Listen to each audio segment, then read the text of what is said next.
함께 나눌 말씀 여호수아서 20장 1절에서 9절까지 말씀 제가 봉독합니다.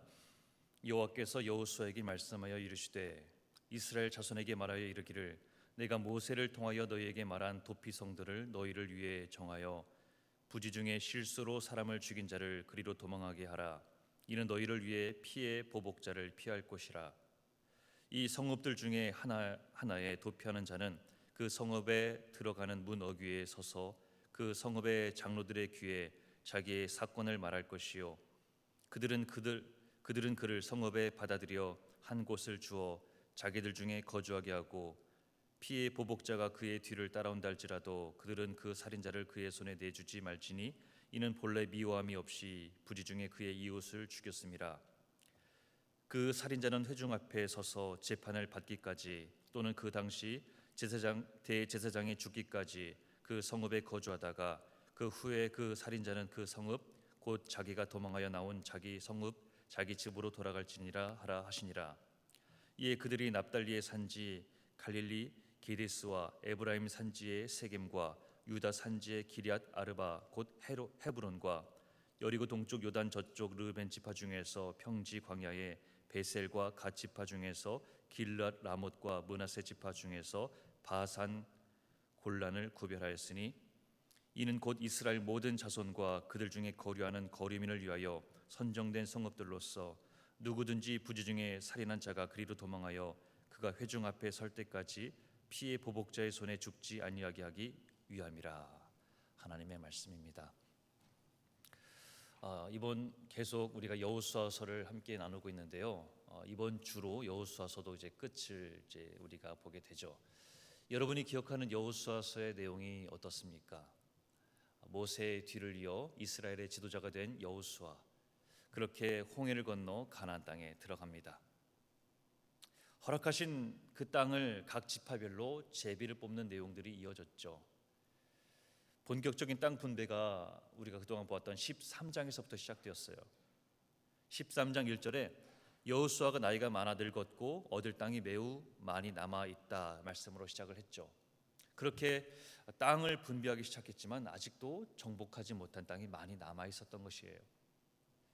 그렇게 땅을 정복하는 이야기가 이어지고 이제 모든 가나안의 배분의 막바지 작업에 이르렀습니다. 어제 우리가 함께 나눴던 본문의 마지막 말씀에 이에 땅 나누는 일을 마쳤더라라고 기록을 하죠. 가나안 땅에 들어가서 땅을 분배하고 모든 땅을 분배하는 일을 다 마쳤습니다. 그 다음에 이제 하나님은 또 하나의 명령을 주고 있는데요. 오늘 살펴보고자 하는 내용이 바로 그 명령 도피성에 관한 이야기입니다. 오늘 본문 1절은 여호와께서 여호수아에게 지시하는 말씀으로 시작을 합니다. 그리고 2절에 이스라엘 자손에게 말하여 이르기를 내가 모세를 통하여 너희에게 말한 도피성들을 너희를 위해 정하여 부지 중에 실수로 사람을 죽인 자를 그리로 도망하게 하라 말씀을 주십니다. 도피성이라고 그래요. 여러분, 도피성이 무엇일까요? 3절을 보면요, 이 도피성은 고의성 없이 실수로 사람을 죽게 한 그 살인자의 생명을 보호하기 위해 지정해 놓은 성읍을 가리킨다고 그래요. 부지 중에 실수로 사람을 죽이는 경우는 사실 사전에 어떤 계획이 없이 우발적으로 사고에 의한 살인을 말하는 거예요. 일어나서는 안 되는 일이지만 사실 인간 사이에서 아주 종종 벌어지는 사고가 그런 일이 아닐까 생각을 해봅니다. 실제로 성경엔 구체적인 사례까지도 언급을 해요. 신명기 19장 5절을 보니까 가령 사람이 그 이웃과 함께 벌목하러 산림에 들어가서 손에 도끼를 들고 벌목하려고 찍을 때 도끼가 자루에서 빠져 그의 이웃을 맞춰 그를 죽게 함과 같은 것이라. 이런 사람은 그 성읍 중 하나로 도피하여 생명을 보존할 것이니라 그렇게 말합니다. 말 그대로예요. 동료와 함께 산에 나무하러 갔는데 도끼질을 하는데 그만 그 도끼 자루에서 도끼가 빠져버려서 하필이면 빠진 그 위치에 그 이웃이 서 있다가 그 도끼에 맞아서 죽게 되는 경우가 벌어지는데, 이런 경우는 부지 중에 일어난 사건이다. 사고이다. 근데 여러분, 출애굽기 21장 23절 25절에서 주셨던 하나님의 그 율법이 무엇이었습니까? 폭행에 관한 법에 이런 게 있었어요. 그러나 다른 애가 있으면 갚되 생명은 생명으로, 눈은 눈으로, 이는 이로, 손은 손으로, 발은 발로, 된 것은 된 것으로, 상하게 한 것은 상함으로, 때린 것은 때림으로 갚을지니라, 그렇게 말씀을 했거든요. 그래서 우리가 눈에는 눈, 이에는 이, 그런 말을 우리가 하는 것이죠. 그러니까 이 하나님께서 출애굽기에 주셨던 그 율법대로 한다면 사람을 죽게 했으면 똑같이 자기도 죽게 되는 거예요. 그런데요, 방금 제가 신명기 19장 5절의 그 예처럼 실수예요. 도끼질하다가 우연히 벌어진 이 사고인데, 전혀 의도가 없었는데 정말 한순간에 벌어진 사고 아니겠습니까? 실수였고 사고였는데 죽임을 당한다고 한다면 얼마나 또 억울하겠어요. 그래서 그 억울함을 풀 기회가 필요한 것이고, 그것을 제도로서 도피성 제도를 허락하고 있는 거예요. 이 도피성 제도는요, 오늘 본문 외에도 출애굽기 21장, 민수기 35장, 신명기 19장 성경 곳곳에서 반복적으로 등장을 합니다. 당시 모세오경이 이스라엘 백성들의 손에 있었기 때문에 이 이스라엘 백성들은 이 명령을 너무나도 잘 알고 있었어요. 근데 여러분, 왜 성경이 이 도피성 제도를 이렇게 반복을 하고 있는 것일까요? 곳곳에서 이 도피성을 이야기해요. 그 얘기는 그만큼 이 도피성이 중요하기 때문입니다. 하나님께서 이 도피성을 만드신 이유가 뭘까? 오늘 3절에 보면 여러 차례 피해 보복자라는 말이 나옵니다. 부지 중에 실수로 사람을 죽인 자를 그리로 도망하게 하라. 이는 너희를 위해 피해 보복자를 피할 곳이니라. 5절에도 피해 보복자가 그의 뒤를 따라온다 할지라도, 9절 그 뒤에도 피해 보복자의 손에 죽지 아니하게 하기 위함이라 그래요. 단어도 되게 무섭죠. 피해 보복자. 히브리어로 고엘이라는 단어라고 해요. 도로 사는 사람, 대신 갚아주는 사람이라는 뜻을 갖고 있다고 합니다. 다시 말하면 친족 중에 누군가 억울한 일을 당했거나 부당한 일을 겪거나 또 파산한 일을 당하게 되면 그것을 되찾아주고 대신 사주고 물어주는 책임을 맡은 가장 가까운 친족이 고엘이 되는 거예요. 만약에 여러분 가진 것을 다 잃어버렸다면 친족 중에 가장 가까운 사람이 고엘이 되어서 그것을 자기의 능력으로 되찾아주는 역할을 감당하는 겁니다. 예를 한번 들어본다면 정말 예예요. 가까운 사람이 죽임을 당했다고 생각을 해봅니다. 근데 가만히 있을 수 있겠어요? 내 가장 친한 사람 아니면 가족 중에 죽임을 당했다고 한다면 차분하게 앉아서 그가 왜 죽었고 어떻게 이유로 죽게 됐는지 그렇게 듣고 있을 수 있겠어요? 아니에요. 정말 솔직한 말로 눈이 뒤집어지는 것 아니겠어요? 이유 불문하고 분노, 복수의 감정에 사로잡혀서 어떻게 해서든 복수하고 싶은 마음이 생길 거예요. 이런 인간적인 복수심 때문에 또다시 누군가가 피를 흘리게 될 것이고, 그런 것을 하나님은 원치 않으셨던 거예요. 하나님이 얼마나 세심한 분이십니까?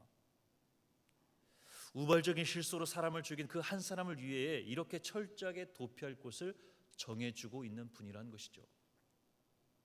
비록 살인을 했을지라도 그 사람의 생명을 죽은 사람 생명 못지않게 귀하게 여기시는 하나님의 마음을 또한 우리가 느낄 수 있는 것입니다. 도피성 세우는 목적이 20장 3절에 기록되어 있는데요, 하나님께서 정해놓으신 유일한 피난처라는 거예요. 3절을 다시 보면 부지 중에 실수로 사람을 죽인 자를 그리로 도망하게 하라. 이는 너희를 위해 피해 보복자를 피할 곳이니라.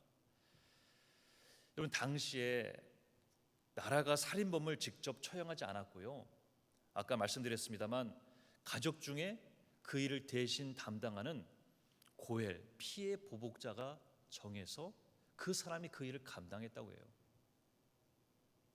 그 피해 보복자가 그 사람이 처형을 담당하는 겁니다. 가족 중에 당한 사람이 있으면 그 피해 보복자가 뒤쫓아가서 그 살인자를 죽이는 것이 그 피해 보복자의 의무라는 거예요. 그렇게 도피성은요, 그 피해 보복자가 쫓아와서 죽이기 전에 도망할 수 있도록 가장 가까운 곳에 있어야 되는 거예요. 오늘 7절 8절을 보면 그 성읍들은 요단강을 좌우로 가장 중심지에 자리를 잡고 있다고 합니다. 하나같이 도피성 높은 곳에 위치해 있고 잘 찾아갈 수 있도록 표지판, 이정표까지 세워져 있었고요. 전국 어느 곳에서나 속히 갈 수 있도록 모든 곳에 다 배치가 되어 있었다고 그래요. 게다가 신명기 19장 3절을 보면 이 성읍에 이르는 도로를 닦을 것을 명령하기까지 합니다. 이게 무슨 말이겠어요?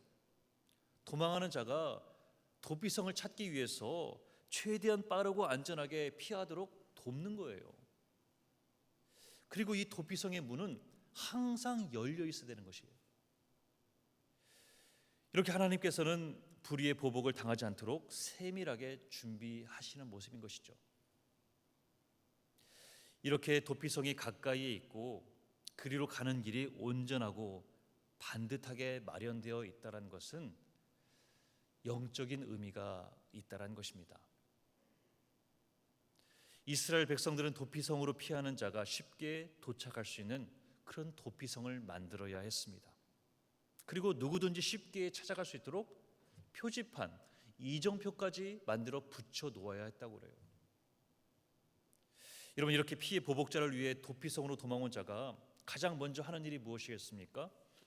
4절과 5절에서 보듯이요, 이 성문 어귀에 서서 장로들에게 공개적으로 자신이 저지른 죄를 사고의 자초지정을 자백해야 되는 거예요. 그러면 이 성읍의 장로들이 듣고서 심사를 하는 거예요. 고의성이 있었다, 고의성이 없었다. 부지 중에 실수라는 사실이 인정되면 그를 도피성으로 받아들입니다. 게다가 구절을 보면 도피성은요, 이스라엘 백성들뿐만 아니라 거류하는 거류민들 그리고 이방인들까지도 정말 그야말로 차별이 없는 곳이에요. 누구든지 억울한 일을 당한 사람을 반겨주고 맞아주는 곳입니다. 모든 사람들에게 열려 있는 거예요. 그들 중에 섞여 있는 이방인들에게도 똑같이 열려 있었고 적용되었다라는 사실이에요. 저는 이 사실이 우리들에게 큰 교훈과 큰 의미를 주고 있다고 생각합니다. 이 말을 다시 말하면 누구에게나 열려 있는 이 도피성, 누구나 피할 수 있는 이곳, 바로 구원의 그 문은 누구에게나 다 열려 있는 것이다. 그렇게 말씀드릴 수가 있다는 것이죠. 이 사실은 오늘 우리들에게도 중요한 메시지가 됩니다. 오늘날 우리들에게 있어서 도피성이 무엇이겠습니까? 여러분들에게 있어서의 도피성은 무엇이고 또 어디입니까? 바로 예수 그리스도 아니겠어요? 도피성 되시는 예수 그리스도께 나아가 자신의 죄를 자백하며 회개해야 한다란 말이에요. 하나님은 이미 피난처를 마련해 주셨습니다. 그리고 이 피난처를 알리고 오는 길을 예비하시는 사명을 우리들에게 또한 맡기셨어요.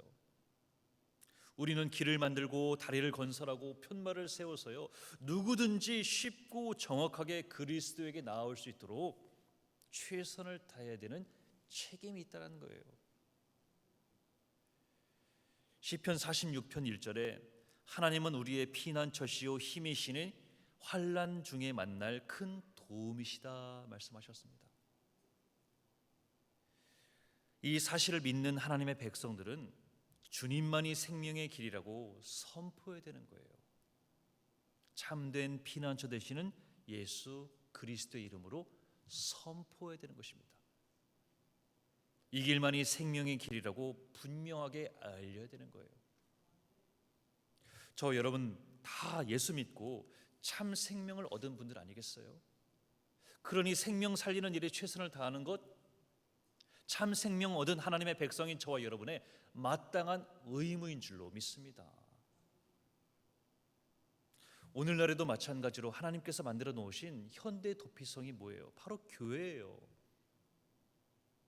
오늘 이 교회에 오신 여러분들은 사실은 도피성에 오신 것입니다. 이 도피성에서 여러분의 죄의 문제가 가려지고 억울한 문제들이 해결되는 그런 놀라운 하나님의 역사와 은혜가 있기를 간절히 바라요.